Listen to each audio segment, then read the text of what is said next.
বেলাল আল হাবাসি উমাইয়াত ইবনে খালাফ ওনার উপর অত্যাচারের steam roller চালালো, কিন্তু ওনার অন্তর থেকে কালেমার বাণীটা ছিনিয়ে নিতে পারলো না। মুসা আলাইহিস সালামের উপর অনেক অত্যাচার চালিয়েছিল ফেরাউন, কিন্তু অন্তর থেকে ঈমানকে ছিনিয়ে নিতে পারে নাই। সাইয়েদনা বেলালকে উত্তপ্ত মরুভূমির মধ্যে শুইয়ে দেয়া হলো, পিঠ জ্বলে যাচ্ছিল, পুড়ে যাচ্ছিল।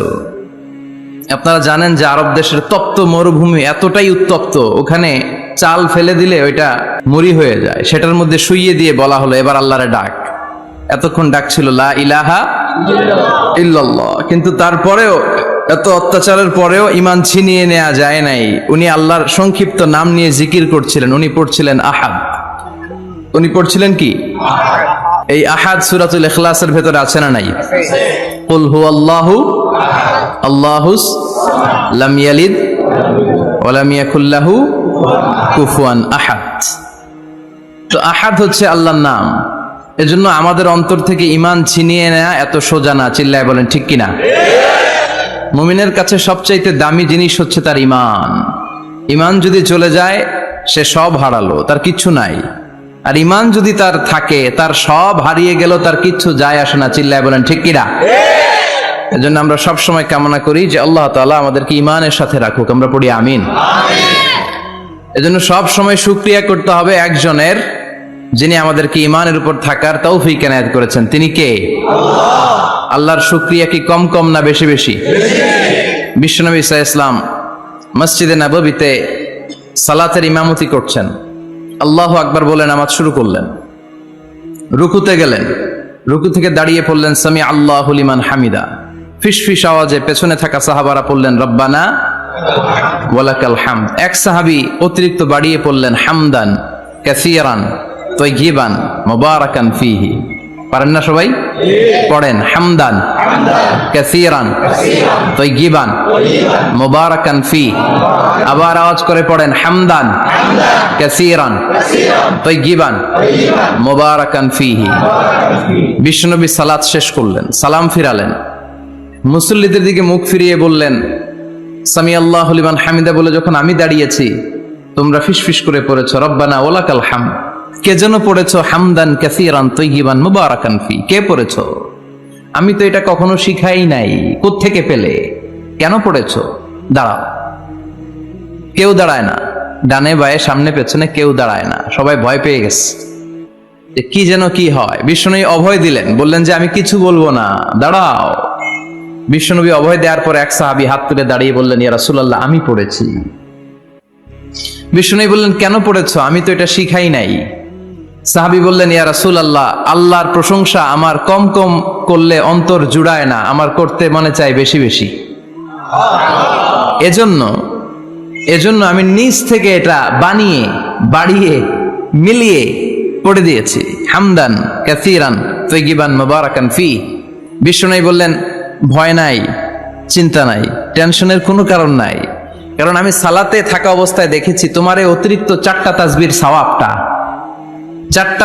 সওয়াবটা বিদউ ওয়া সালাসুনা মালাইকা, 30-এরও বেশি ফেরেশতা কে কার আগে এই সওয়াবটা আল্লাহর আরশে পৌঁছে দিবে এ নিয়ে আকাশে প্রতিযোগিতা চলছিল।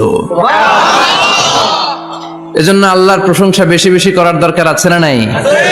বিশ্বনবী সব সময় আল্লাহর প্রশংসা করতেন আর দোয়া করতেন আল্লাহ আমি যেন বেশি বেশি আপনার প্রশংসা করতে পারি, আমি যেন আপনার শুকরগুজার বান্দা হতে পারি। আল্লাহুম্মা জাআলনি সাবুরা ওয়া জাআলনি শাকুরা ওয়া জাআলনি ফি আইনি সগীরা ওয়া ফি আ'য়ুনিন নাসি কাবীরা।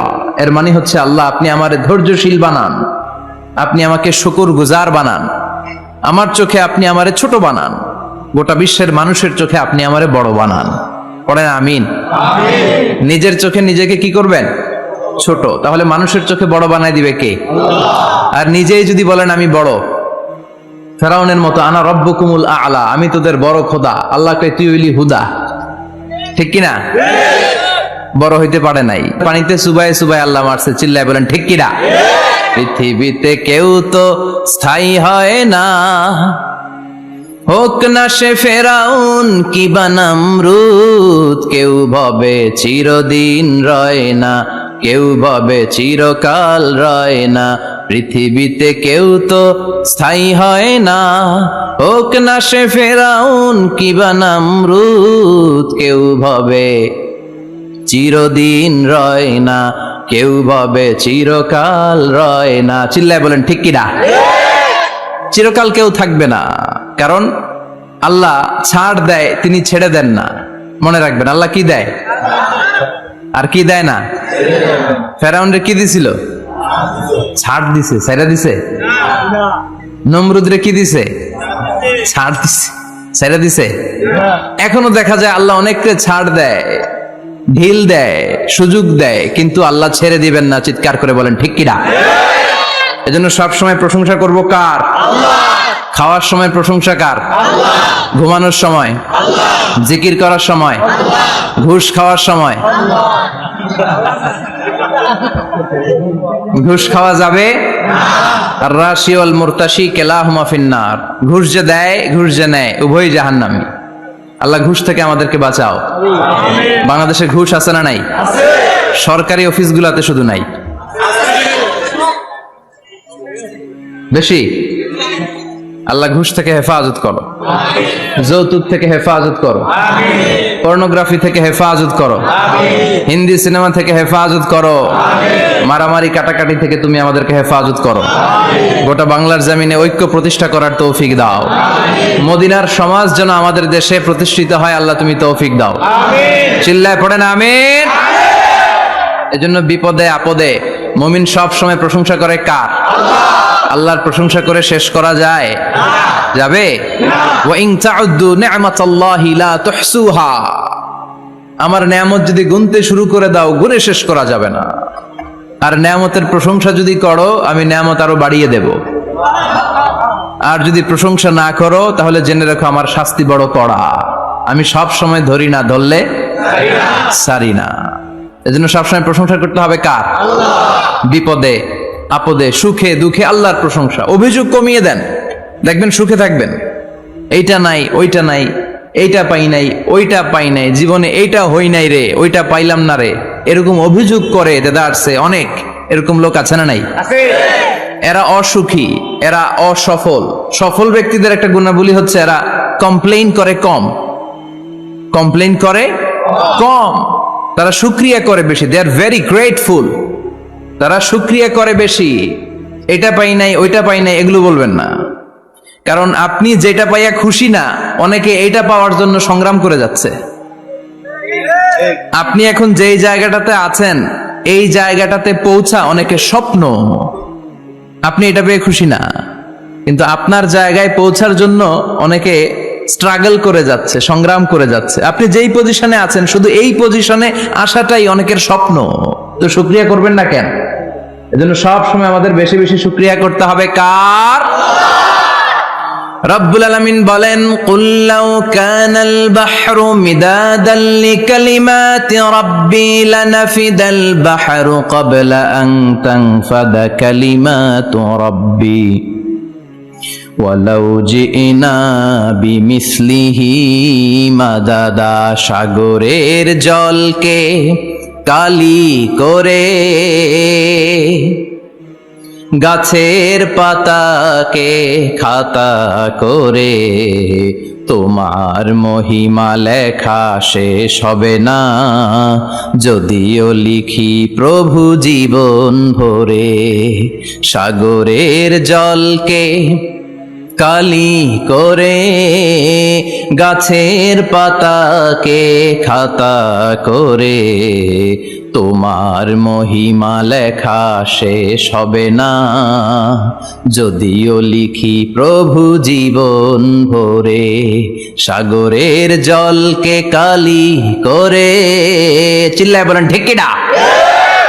সব সাগর মহাসাগরের জল যদি কালি হয়ে যায়, কি উপমা দিলেন আল্লাহ। সব সাগরের পানি যদি কালি হয়ে যায়, সব গাছের পাতাও যদি খাতা হয়ে যায়, আর সাগরের জল নামক কালি দিয়ে গাছের পাতা নামক খাতার উপরে যদি আমি আল্লাহর প্রশংসা তোমরা লিখতে শুরু করে দাও, সাগরের জল শেষ হয়ে যাবে, গাছের সব পাতাগুলো ফুরিয়ে যাবে, আমি আল্লাহর প্রশংসা করে শেষ করা যাবে না। সুবহানাল্লাহ বাড়িতে যায় বলবেন। সাগরের জল চারটেখানে কথা। কয়টা সাগর দেখছেন আপনি? কয়টা সাগর ঘুরছেন? প্রশান্ত মহাসাগর দেখছেন আপনি? আটলান্টিক মহাসাগর দেখেছি আমরা? দেখি নাই। প্রশান্ত মহাসাগরের সবচেয়ে গভীর জায়গার নাম মারিয়ানা ট্রেঞ্চ। প্রায় 36,000 ফিট ওইটা ডেপথ, গভীরতা। কয় হাজার ফিট গভীর? আপনার বাড়ির যে পুকুর কয় হাত গভীর? হ্যাঁ, 36,000 ফিট। Can you imagine? কল্পনা করতে পারেন 36,000 ফিট গভীর এটা মারিয়ানা ট্রেঞ্চ, প্রশান্ত মহাসাগর। আর এই পৃথিবীর সবচেয়ে উঁচু যে পাহাড়টা, এটার নাম মাউন্ট এভারেস্ট।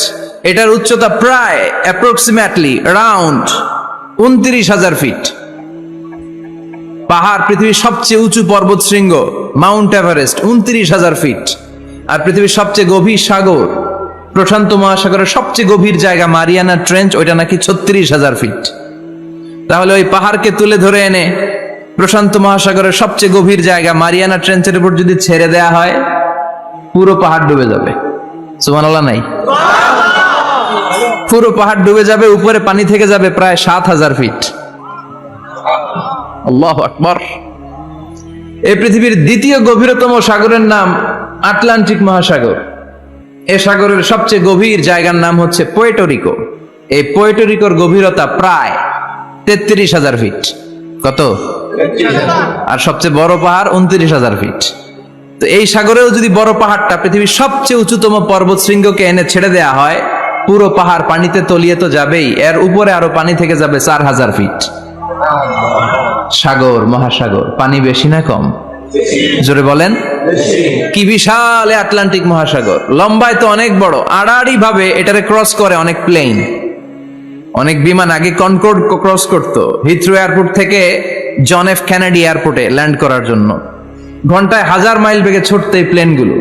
তারপরেও আড়াআড়ি ভাবে, লম্বায় না, আড়াআড়ি ভাবে আটলান্টিক মহাসাগরকে ক্রস করতে 3-4 ঘন্টা লেগে যেত। প্লেন যদি ঘন্টায় চলে 1000 মাইল বেগে, আর আটলান্টিক মহাসাগরের পাশ যেটা প্রশস্ত, এটা ক্রস করতে যদি 3 ঘন্টা লাগে, তাহলে পাশে কয় হাজার কিলোমিটার? 3,000 কিলোমিটার। সুবহানাল্লাহ কইবেন না? এত বিশাল বিশাল সাগর। সাগর কি, মহাসাগর কি এই দুইটা, যে প্রশান্ত আর আটলান্টিক? না, ভারত মহাসাগর, উত্তর মহাসাগর, দক্ষিণ মহাসাগর, বঙ্গোপসাগর, কৃষ্ণ সাগর, ভূমধ্য সাগর, লোহিত সাগর, চায়না সাগর, শত শত সাগরে ভরপুর মহাবিশ্ব। এই সব সাগরের পানি যদি কালি হয়ে যায়, কি হয়ে যায়? আর পৃথিবীতে যত গাছ আছে, সব গাছের পাতা যদি খাতা হয়ে যায়, গাছ কয়টা আছে কুমিল্লায়? হ্যাঁ, অভাব নাই। তো কুমিল্লাতেই যদি অভাব নাই, তাহলে আফ্রিকার জঙ্গলের কি অবস্থা? কি পরিমাণে গাছ, বৃক্ষরাজি আল্লাহ তৈরি করেছেন। এই সব গাছের পাতা যদি এরকম খাতা হয়ে যায়, আর এই সাগরের জল নামক কালি দিয়ে যদি এই খাতায় আল্লাহর জিকির লিখতে শুরু করেন, প্রশংসা লিখতে শুরু করেন, গাছের পাতাও শেষ, সাগরের পানিও শেষ, শেষ হবে না আল্লাহর জিকির আর প্রশংসা করেন। আল্লাহু আকবার। এজন্য সব সময় প্রশংসা করতে হবে একজন সত্তার, তিনি কে?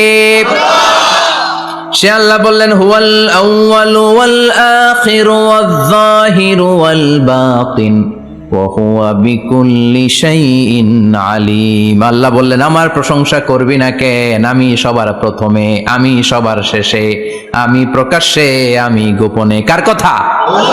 প্রথমে কে? জোরে বলেন।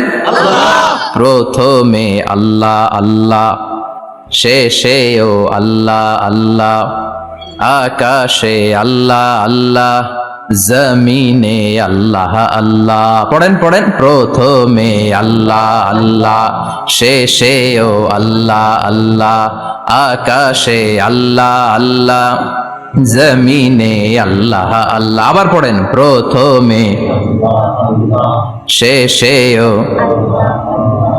আকাশে আল্লাহ আল্লাহ, জমিনে আল্লাহ আল্লাহ। নিখিল জাহান গাই গুণগান, তারে নামে গায় আমরাও গাহি। তাআলা হামদে বারি তাআলা, হামদে বারি তাআলা, হামদে বারি তাআলা। পড়েন আল্লাহু আকবার। তিনি প্রথম, তিনি শেষ, তিনি প্রকাশ্য, তিনি গোপন। এজন্য প্রশংসা চলবে একজনের। চিল্লায় বলেন কে? আল্লাহ তোমার প্রশংসার জন্য আমরণ আমরা করতে পারি, তৌফিক দাও। জোরে পড়েন আমিন। আমার আগে কথা বলছিলেন হযরত মাওলানা ইয়াহইয়া মাহমুদ দামাত বারাকাতুহ, প্রতিষ্ঠাতা প্রিন্সিপাল শাইখুল হাদিস জামিয়া দারুল উলুম রামপুরা ঢাকা। সুন্দর বয়ান করছিলেন, আমি খাচ্ছিলাম আর শুনছিলাম। প্রামাণ্য বর্ণনা করছিলেন কিভাবে কিয়ামত হবে, কিভাবে আমরা উঠব হুফাতান ওরাতান মুশাতান গুরলা, উলঙ্গ নেকেড। সেদিন আমাদের গায়ে জামা থাকবে? জ্যাকেট থাকবে খালি। কি থাকবে? কিছু থাকবে, জামা থাকবে না, পায়ে জুতা থাকবে না, পেটে খাবার থাকবে না, খালি থাকবে চিৎকার। সেদিন থাকবে কি? মনে হয় কথাগুলো প্রতিদিন এগুলো রিমাইন্ডার দিবেন নিজেকে যে ওই দিনটার মুখোমুখি আমি হতে যাচ্ছি, আমি কি তৈরি করেছি আখিরাতে নাজাতের জন্য। প্রতিদিন ভাবতে হবে যে দাদা চলে গেল, বাবা চলে গেল, আমিও ওই একই পথের যাত্রী। দ্য ডেস্টিনেশন ইজ সেম, গন্তব্য এক, কেউ আগে কেউ পরে। এটাই ওয়াজ, এটাই দামি ওয়াজ। এটা মনে রাখলেই মানুষ আর চুরি করতে পারে না, মিথ্যা বলতে পারে না, ইফটিজিং করতে পারে না, পরকিয়া করতে পারে না, মতের বিরুদ্ধে গেলে তারে রামদা দিয়ে কোপাইতে পারে না। চিল্লা এখন ঠিক কিনা? এটাই হচ্ছে ইসলাম। আখিরাতের স্মরণ, যিকরাদ্দার, চলে যেতে হবে। ছোট্ট আছি, বড় হব। এই যে দাড়ি পাকা মুরব্বীরা যারা আছেন, ওনার মায়ের পেট থেকে তো এরকম সাদা দাড়ি নিয়ে বেরিয়েছিল না? ছোট্ট বাচ্চা হয়ে এসেছিল, ওনারা ওয়া ওয়া করে কেঁদেছে। শৈশব, কৈশোর, যৌবন, প্রৌঢ়ত্ব, বার্ধক্য, বয়সের ভার, চুল আর দাড়ির শুভ্রতা। আগে ছিল সিঙ্গেল, হয়েছে ডবল, এরপরে হয়েছে মেয়ের বাপ, এরপরে শ্বশুর, এরপরে নানা। This is the circle of life. এটাই সার্কেল, রাউন্ড, এভাবে ঘুরে আবার চলে যেতে হবে। এই চিন্তাটা যদি মাথায় থাকে, ওই লোক টেন্ডারবাজি করতে পারে? চাঁদাবাজি, ইফটিজিং, মিথ্যা বলতে পারে? যৌতুক খেতে পারে? এজন্য সব সময় give yourself the reminder of আখিরাহ। আখিরাতের রিমাইন্ডার নিজেরাই নিজে দেন। অন্যায় হয়ে গেলে, ভুল হয়ে গেলে রিমাইন্ডার দেন যে থাকতে আসি নাই, চলে যাব। কেউ থাকতে পারে নাই, নবীরাও পারে নাই। যে মালাকুল মাউত রুহু কবজ করে, ওই ফেরেশতা থাকতে পারছে? চলে গেছে। আমাদেরকে চলে যেতে হবে। আল্লাহ বুঝার তৌফিক দাও। তো উনি এগুলো নিয়ে দেখলাম কথা বলছিল, চমৎকার বলছিল। এরকম ভালো আলেমদের দাওয়াত দেওয়া উচিত, যারা কিচ্ছা কাহিনী না বলে কনস্ট্রাকটিভ কথা বলে। কিছু শিখে যাওয়া যায়, কিছু জেনে যাওয়া যায়। পুঁজির বোঝাটা হালকা না, ভারী করা যায়, ঠিক কিনা? আল্লাহ আমাদেরকে তৌফিক দান করুক, উনি যা বললেন আমরা যেন আমল করতে পারি। আরো অনেকে কথা বলেছেন, যারাই বলেছেন নিঃসন্দেহে কোরআন থেকে বলেছেন। আমরা চাই এই কোরআনের কথা ছড়িয়ে পড়ুক শহর, গ্রাম, বন্দর, বিশ্বের আনাচে কানাচে, সব জায়গায়। রাজি আছেন তো? কোরআন দিয়ে দেশ চলুক আমরা চাই না? কোরআন দিয়ে সমাজ চলুক আমরা চাই না? কোরআনের ভেতরে সব সমস্যার সমাধান দিয়েছে কে? সমাধান চাও যদি জীবনে মরণে, ফিরে যাও খুঁজে নাও, চোখ রাখো কোরআনে। পড়েন সবাই, সমাধান ফিরে যাও খুঁজে নাও, চোখ রাখো কোরআনে। If you want the solution this দুনিয়া এন্ড আখিরা, go back, have a look to the holy কোরআনে। ঠিক কিনা? Go back, sit down and have a look to the Quran. বসো, ঠান্ডা মাথায় দেখো কোরআনে কি বলেছে আল্লাহ। প্রবলেম সলভিং মেথোডোলজি, সব সমস্যার সমাধান এই কোরআনে আছে না নাই? এই কোরআনের মজলিসে আজকে আসতে বসতে পেরে খুশি না বেজার? কম না বেশি? আসুন আমরা আল্লাহর দরবারে শুকরিয়া জানাই আর পড়ি আলহামদুলিল্লাহ। প্রাণটা খুলে পড়েন আলহামদুলিল্লাহ। আল্লাহর একটা ডাক দেন, বলেন ইয়া আল্লাহ। আরো জোরে পড়েন ইয়া আল্লাহ। আল্লাহ তুমি কবুল করো। আমরা সরাসরি এই বইটা থেকে এখন কথা শুনবো। এই দেখেন, পৃথিবীর কোনো বইয়ে এত ময়লা থাকে না যত ময়লা থাকে কোরআনে। কারণ সমাধান দিবে তো, এজন্য ময়লা টয়লা নিয়ে সব সমাধান করে ফেলবে কোরআন। যত জায়গায় তাফসির করতে যাই, ধুলাবালি মিশে থাকে। Quran for not your bookshelf, Quran is for yourself. Quran আপনার বুক সেলফের জন্য না, কোরআন আপনার জন্য। আমরা বুক সেলফে রাখি, তাও নিচের থাকে না, উপরের থাকে, যাতে কেউ নাগাল না পায়। এরকম ডাকাইতে আছে না নাই? কোরআনের সাথে অ্যাটাচমেন্ট বাড়াতে হবে। You have to increase your attachment with the holy Quran. এটা এনলাইটেন করতে এসেছে আপনার জীবনকে, আলোকিত। এই যে আমরা কোরআনের উপর আলোকপাত করি না, এটা এনলাইটেন করে, আলো বিচ্ছরিত করে, আপনার জীবনকে উজালা করবে। এজন্য কোরআনের সাথে সম্পর্ক বাড়াতে হবে, শুদ্ধভাবে পড়তে জানতে হবে, অর্থ জানতে হবে। আল্লাহ কি বলেছেন জানতে মনে চায় না? আসুন আমরা জানার চেষ্টা করি। আল্লাহ তুমি তৌফিক দাও, পড়েন আমিন। আমি আপনাদের খেদমতে সূরা ইয়াসিন থেকে তেলাওয়াত করছি, টের পাইছেন? ইয়াসিন মুখস্থ আছে কার কার? আল্লাহ কবুল করো, আরো জোরে পড়েন আমিন। তো সূরাতু ইয়াসিন থেকে আজকে আমরা কথা শুনবো ইনশাআল্লাহ। পড়েন যতটুকু আমাদের সাধ্যে কুলায়। এটা মাক্কি সূরা। সূরা ইয়াসিনটা কি সূরা? বিশ্বনবীর জীবনে দুইটা পর্ব, একটা মাক্কি পর্ব, একটা মাদানী পর্ব। একটা হচ্ছে মাক্কি ইনিংস আর একটা মাদানী ইনিংস। তো এটা হচ্ছে বিশ্বনবীর মাক্কি ইনিংস এর একটা সূরা। মাক্কি ইনিংস এর বৈশিষ্ট্য হচ্ছে বিশ্বনবী তাওহীদের দাওয়াত দিয়েছেন, রিসালাতের দাওয়াত দিয়েছেন, আখিরাতের কথা বলেছেন, একটু নরম নরম কথা বলেছেন। কারণ চারদিকে খালি মাইর, চারদিকে কি কোরআনের কথা বললে মাইর আছে না? মার খেতে হয়, বকা শুনতে হয়, চিল্লা এখন ঠিক কিনা?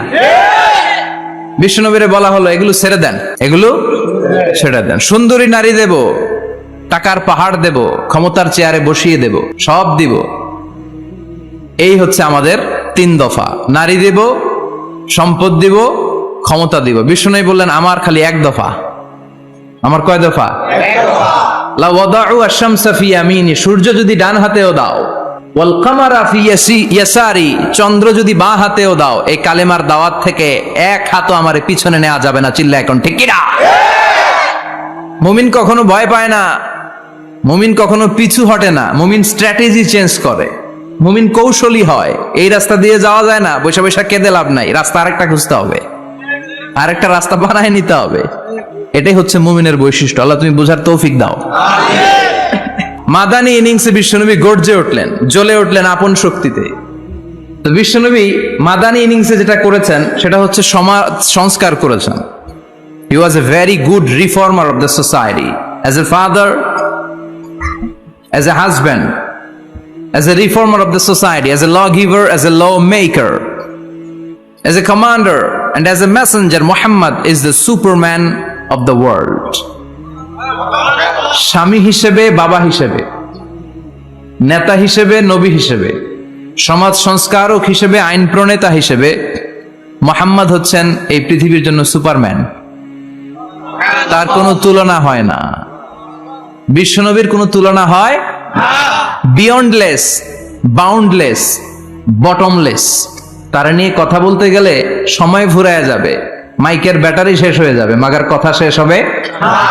এজন্য ওনার জীবনের ক্ষেত্রে বলা হয় বিয়ন্ডলেস, বাউন্ডলেস, বটমলেস। অসাধারণ ব্যক্তিত্ব, সুপার ক্যালিফ্রাজিলিস্টিক এক্সপিয়ালিডোসাস, অসাধারণ, যার কোনো তুলনা হয় না, এক্সেলেন্ট, আনপ্যারালাল।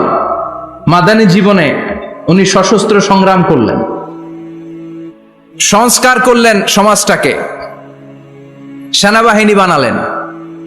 তখন আর নরম নরম ভাবে খেলে নাই, গরম ভাবে খেলেছে। এটা হচ্ছে ইমানের দাবি। মুমিনরা কৌশলী হয়, যখন যে পরিস্থিতি, ওই পরিস্থিতির সাথে তাদের স্ট্র্যাটেজি তারা পাল্টায়। তো বিশ্বনবীর মাদানী ইনিংসে এই সূরা নাজিল হয়নি, হয়েছে মাক্কি ইনিংসে, মাক্কি সূরা। এই সূরার অনেক ফজিলত, ছোটবেলা থেকেই সূরা ইয়াসিনের অনেক ফজিলতের কথা আমরা শুনেছি না? বিশ্বনবী বলেছেন ইন্না লিকুল্লি শাইইন কলবান ওয়া কলবুল কোরআনি সূরাতু ইয়াসিন। সব জিনিসের একটা কলব আছে, হৃদয় আছে, অন্তর আছে, আর কোরআনের কলবের নাম হচ্ছে সূরা ইয়াসিন। বিশ্বনবী বললেন ইন্না লিকুল্লি শাইইন কলবান, সব জিনিসের একটা কলব আছে। ওয়া ইন্না কলবাল কোরআনি সূরাতু ইয়াসিন, আর কোরআনের কলবের নাম হলো সূরাতু ইয়াসিন। বিশ্বনবী বলতেন ইন্না ফিল জাসাদি মুদগা, দেহে একটা গোশতের টুকরা আছে, ইযা সালুহাত সালুহাল জাসাদু কুল্লু, এই দেহের গোশতের টুকরা যদি ভালো হয়ে যায়, পুরো দেহটারে ভালো করে দেয় কে? আল্লাহ। এই দেহের গোশতের টুকরাটা যদি পচে যায়, পুরো দেহটারে নষ্ট করে দেয় কে? আল্লাহ। বিশ্বনবী বললেন আলা ওয়াহিয়াল কলব, এই টুকরাটার নাম হলো কলব। টুকরাটার নাম কি? এজন্য কলবের মধ্যে আল্লাহর জিকির বসাইতে হবে। কি বসাবেন? নাকি আয়না বসাবেন? আয়না বসায় না? আয়না বসাইয়া দে মোর। নবীর কলবে আয়না বসায় নাই নবী। সেদিন আবু বকর, ওমর ফারুক কেউ আয়না বসাইছে? আবু হানিফা, শাফিঈ এরা কলবের মধ্যে আয়না বসাইছে? বসাইছে জিকির। চিল্লায় বলেন বসাইছে কি? এজন্য আল্লাহ বললেন আলা বিযিক্রিল্লাহি তাতমাইন্নুল কুলুব। দুনিয়ার কোন জিনিস দিয়ে কলব ঠান্ডা হয় না, দুনিয়ার কোন জিনিস দিয়ে কলব পরিচ্ছন্ন হয় না। কলব শুধু পরিচ্ছন্ন হয় একটা জিনিস দিয়ে, লা ইলাহা ইল্লাল্লাহ, লা ইলাহা ইল্লাল্লাহু মুহাম্মাদুর রাসূলুল্লাহ সাল্লাল্লাহু আলাইহি ওয়াসাল্লাম। তাহলে কোরআনের একটা কলব আছে, আমাদের দেহে যেমনি কলব আছে, প্রতিটা প্রাণীর যেমনি কলব আছে, অন্তর আছে, কোরআনেরও কলব আছে না নাই? কোরআনের কলবের নাম? চিল্লায় বলেন কোরআনের কলবের নাম। আবার বিশ্বনবী বলতেন রাত্রিবেলা যে ব্যক্তি একবার সূরাত ইয়াসিন তেলাওয়াত করে ঘুমাতে যায়, সকালবেলা নিষ্পাপ অবস্থায় তারে ঘুম থেকে জাগাবে কে? আল্লাহ। তাহলে এই সূরার মর্যাদা কম কম না বেশি বেশি? বেশি বেশি তেলাওয়াত করতে রাজি আছেন? সকাল সন্ধ্যা তেলাওয়াত করবেন তো? সূরা ইয়াসিন ছাড়াও এই সূরার অনেকগুলো নাম তাফসীর গ্রন্থে পাওয়া যায়। এই সূরার একটা নাম হচ্ছে সূরাতুল কাদিয়া। সূরাতুল তাকদি হাজাতা কারিহা। যে এই সূরা তেলাওয়াত করে ওই তেলাওয়াতকারীর যে হাজত আছে, প্রয়োজন আছে, এই সূরার বরকতে আল্লাহ তার প্রয়োজন পূরণ করে দেয়। আমাদের জীবনে প্রয়োজন আছে না নাই? কার কাছে চাইবো? বিপদে পড়লে কারে বলবো? আমরা বিপদে পড়লে প্রথমে শেয়ার দেই ফেসবুকে। কোথায় শেয়ার?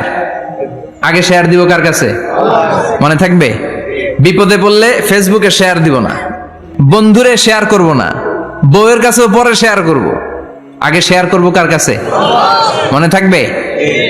এজন্য বিশ্বনবী বলতেন এই সূরার নাম সূরাতুল কাদিয়া, মানুষের হাজত পূরণ করে দেয়। এই সূরা তেলাওয়াত করে যদি আপনি আল্লাহর কাছে কোনো বিপদ থেকে পানা চান অথবা কোনো প্রয়োজন নিয়ে দোয়া করেন, সূরার বরকতে প্রয়োজনটা পূর্ণ করে দেয় কে?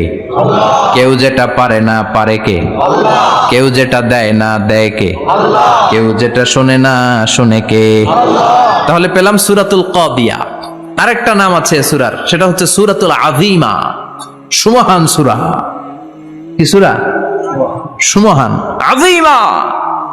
এই আযীম আর আযীমা এই শব্দ দুইটা অনেক দামি, আল্লাহ যে কোনো জায়গায় ব্যবহার করেন নাই। বিশ্বনবীর চরিত্রের উপমা দিতে যে আল্লাহ আযীম শব্দ বলেছেন, তাই না? রব্বুল আলামিন বলেন ওয়া ইন্নাকা লাআলা খুলুকিন আযীম। ও নবী, সাধারণ কোন চরিত্র আপনারে আমি দেই নাই, আপনারে আমি দিয়েছি আযীম একটা চরিত্র। খুলুকুন আযীম, and verily indeed you are on a very good standard of character. অসাধারণ চরিত্র দিয়েছি। বিশ্বনবীর চরিত্র বুঝাতে যে আল্লাহ কি শব্দ ব্যবহার করেছেন? কথা বলে না, তাফসীর শিখে যেতে হবে। কোন শব্দ ব্যবহার করেছেন? আযীম।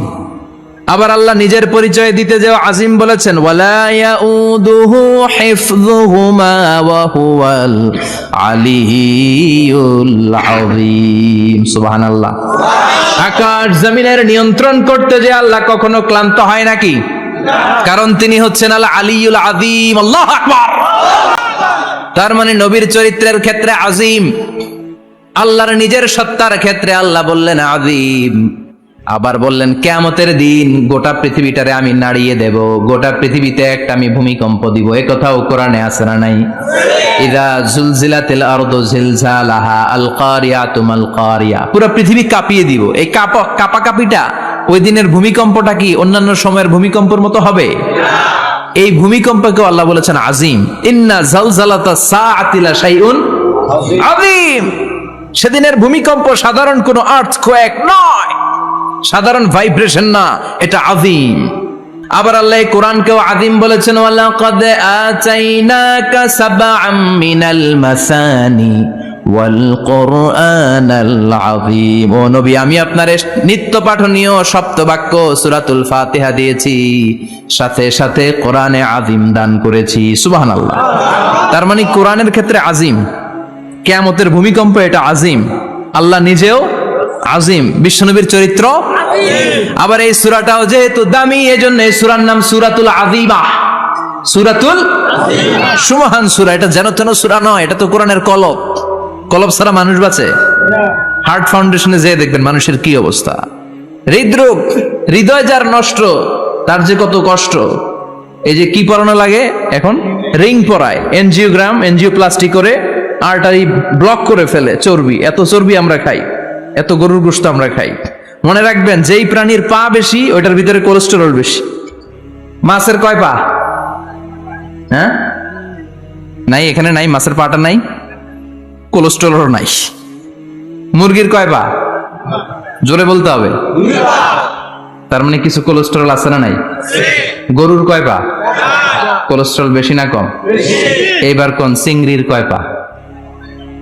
সবচেয়ে বেশি কোলেস্টেরল কন্টেইন করে শ্রিম্প, প্রন, চিংড়ি। এজন্য এগুলো কম খাইতে হবে। তবে 40-এর আগে যারা আছেন ধুমায়া খান, 40-এর পরে এই যে মাটন, ল্যাম্প, ছাগলের গোশ, খাসির গোশ, চিংড়ি, এগুলো আপনার ডায়েট থেকে বাদ দিয়ে দিতে হবে। বুঝতে পেরেছেন? এজন্য এই সূরাটা যেন তেন সূরা নয়, এটা তো কোরআনের কলিজা, হার্ট, হৃদয়। এজন্য সূরাটা সূরাতুল আযীমা। সুবহানাল্লাহ পড়েন। তার মানে 1 নম্বরে পেলাম সূরাতুল কাদিয়াহ, 2 নম্বরে পেলাম সূরাতুল আযীমা, 3 নম্বরে সূরার আরেক নাম হলো সূরাতুল মুইম্মা। সূরাতুল মুইম্মা। মুইম্মার 2 অর্থ। এক অর্থ হচ্ছে এটার বরকতটা আম, সবার জন্য, যেই পড়ে সেই বরকত পায়, এজন্য মুইম্মা। আবার মুইম্মার আরেক অর্থ হচ্ছে যেই সূরা শত্রুকে অন্ধ করে দেয়। কি করে দেয়? এই সূরার প্রথম 9টা আয়াত যদি বিপদে পড়ে, শত্রুর কবলে পড়ে আপনি তেলাওয়াত করেন, শত্রুর চোখটারে অন্ধ করে দিবে কে? আল্লাহ। বিশ্বনবী মক্কা থেকে যখন মদিনায় যায়, হিজরতের সময় বিশ্বনবী সূরাতুল ইয়াসিনের প্রথম 9টা আয়াত তেলাওয়াত করলেন। তেলাওয়াত করে আল্লাহর নাম নিয়ে ঘর থেকে বের হলেন। আশেপাশে কাফেররা ঘুরে কিন্তু বিশ্বনবীরে দেখে না। সবাই খেলে এরকম এরকম করে, ডানে বায়ে হাতায়, বিশ্বনবীর সামনে দিয়ে যায়, কিন্তু কাফেরদের চোখ অন্ধ করে দিয়েছে কে? আল্লাহ। এজন্য কোরআন তেলাওয়াত করলে কাফেরদের চোখকে অন্ধ বানায় দেয় কে? আল্লাহ। এজন্য সূরার একটা নাম হচ্ছে সূরাতুল মুইম্মা। কি নাম? অন্ধ করে দেয়। তাফসিরে কুরতুবীর মুসান্নিফ ইমাম আল কুরতুবী, উনাকে জালিম বাদশা বন্দী করেছিল। ওনার তাফসিরে এসেছে উনি শক্তিশালী লোক ছিলেন, জেলখানা ভেঙে বাঁচার জন্য দিছে দৌড়। উনারেও ধরার জন্য জালিম বাদশার সৈনিকেরা ঘোড়া নিয়ে রওনা হয়েছে। উনিও দৌড়ায়, ঘোড়াও পেছন থেকে আসে। ওমিয়া মানুষ কি ঘোড়ার দৌড়ের সাথে পারে? উনি হাঁটতে হাঁটতে হয়রান হয়ে এক বালুর ময়দানে যে ধপাস করে পড়েছে। ওরাও ঘোড়া দিয়ে এসে নেমেছে, কিন্তু আজীব তামাশা, উনি বালুতে ধপাস করে পড়েই সূরাতুল ইয়াসিনের প্রথম 9 আয়াত তেলাওয়াত করতে শুরু করেছেন। ওরা নিচে নেমে ডানে বায়ে সামনে পিছনে খালি খুঁজে, কিন্তু দেখে না, সামনে কিন্তু বসা। ওদের চোখটার অন্ধ করে দিছে কে? আল্লাহ। বিশ্বাস হয়? এজন্য বিপদে পড়লে সূরাতুল ইয়াসিনের প্রথম 9 আয়াত পড়তে রাজি আছেন? আল্লাহ তুমি তৌফিক দাও। আরো জোরে পড়েন আমিন। এজন্য আল্লাহ চমৎকার ভাবে এই সূরাটা শুরু করে দিলেন। 2টা কাটা অক্ষর দিয়ে আল্লাহ বললেন ইয়াসিন ওয়াল কুরআনিল হাকীম ইন্নাকা লামিনাল মুরসালিন আলা সিরাতিম মুস্তাকিম। পড়েন সুবহানাল্লাহ।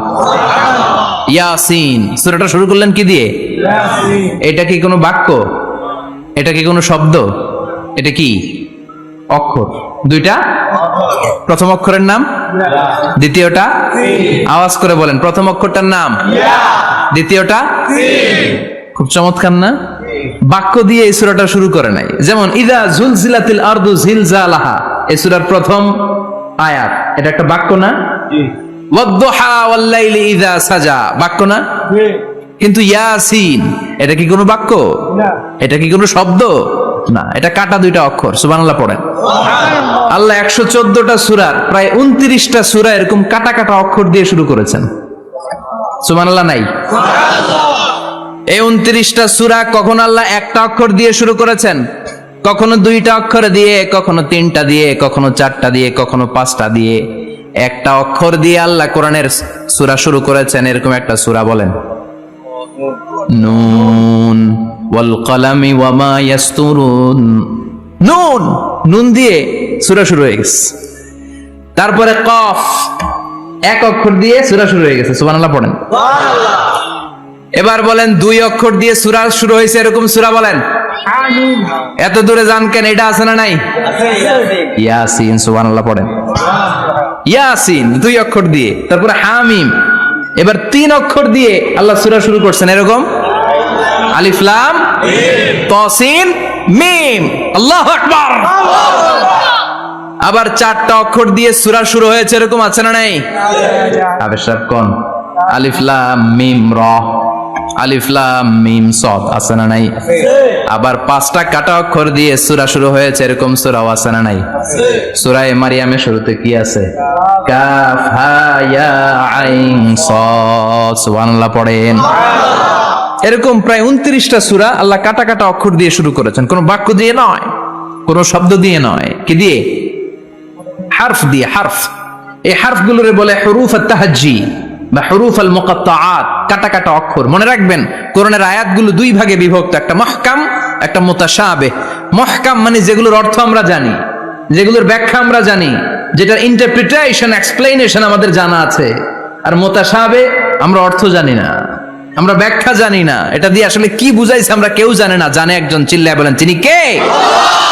আল্লাহ বললেন ওয়া ইন কুনতুম ফি রাইবিম মিম্মা নাযালনা আলা আবদিনা ফাআতু বিসূরাতিন মিন মিসলিহি ওয়াদউ শুহাদাআকুম মিন দুনিল্লাহি ইন কুনতুম সাদিকিন।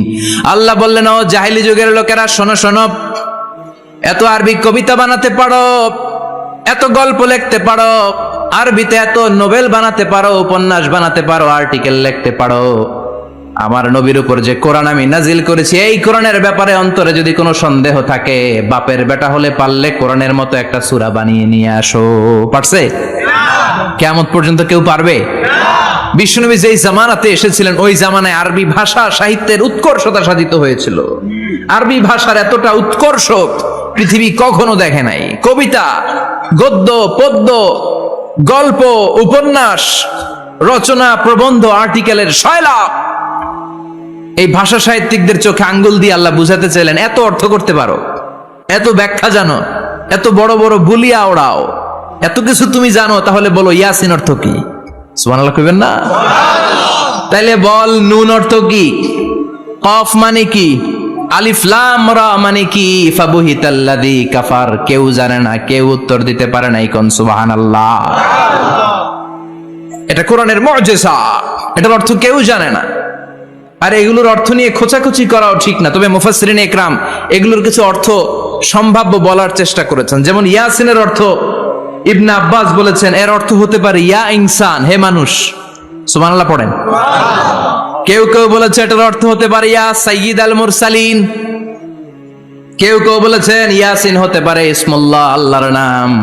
কেউ বলেছেন এটা হতে পারে ইসমুন লিন নবী, বিশ্ব নবীর নাম। আবার কেউ কেউ বলেছেন ইয়াসিন হতে পারে এই কোরআনে কারিমের একটা নাম। কোন সুবহানাল্লাহ। এই সম্ভাব্য সব কথাগুলো বলে পৃথিবীর সব মুফাসসিররা বলতে বাধ্য হয়েছেন আল্লাহু আ'লামু বিমুরাদিহি বিহি। এটার দ্বারা আসল অর্থ যে কি এটা আমরা কেউ জানি না। জানে কে? আল্লাহ। চিৎকার করে বলতে হবে, জানে কে? আল্লাহ। তাহলে ইয়াসিন মানে আমরা জানি না। ইয়াসিনের অর্থ আমরা ছেড়ে দেব কার উপর? আল্লাহ। এরপর আল্লাহ বললেন ওয়াল কুরআনিল হাকীম, প্রজ্ঞাময়, বিজ্ঞানময় কোরআনের শপথ। ওয়াল কুরআনিল হাকীম, বিজ্ঞানময়, প্রজ্ঞাময় কোরআনের শপথ বা কসম। ওয়াল কুরআনিল হাকিমে যে ওয়া, এই ওয়াটারে আরবিতে বলে ওয়া আল কাসামিয়া। কি বলে? ওয়া আল কাসামিয়া। কসম কাটার জন্য আল্লাহ এই ওয়া ব্যবহার করেছেন। যত জায়গায় কোরআনে আল্লাহ কসম কেটেছেন, ওই কসমের শব্দটার আগে ওয়া আছে না নাই? ও মিয়া, কোরআনে আল্লাহ সময়ের শপথ করেছেন, কসম কেটেছেন, যুগের কসম কেটেছেন। যুগের সময়ের আরবি হলো আল আসর। এই আসরের আগে ওয়া আছে না নাই? কি বলছে আল্লাহ? ওয়াল আসর, ওয়াল। আবার 3 ফলের কসম আল্লাহ কোরআনে কেটেছেন। কি বলেছেন? ওয়াত্তিন মানে 3-এর কসম। জাইতুনের কসম কেটেছেন, বলেছেন ওয়াজ জাইতুন।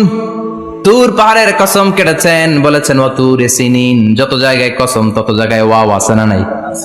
পাহাড়ের নামে কসম কেটেছেন, আল্লাহ বলেছেন ওয়াতুর। সূর্যের নামে কসম কেটেছেন, আল্লাহ বলেছেন ওয়াশ-শামসি ওয়া দুহাহা। সুবহানাল্লাহ কইবেন না? ফজরের নামে কসম কেটেছেন, কি বলেছেন? ওয়াল ফাজর। জিলহজ মাসের প্রথম 10 রাতের কসম কেটেছেন, কি বলেছেন? ওয়ালায়ালিন আশার, জোর আর বেজরের কসম কেটেছেন। আল্লাহ বলেছেন ওয়াশফাই ওয়াল ওয়াতর। সূরা ইয়াসিনে কাটা কাটা 2টা অক্ষরের পরে রব্বুল আলামিন কোরআনের কসম কেটেছেন। এজন্য আল্লাহ বলেছেন ইয়াসিন ওয়াল কুরআনিল হাকিম।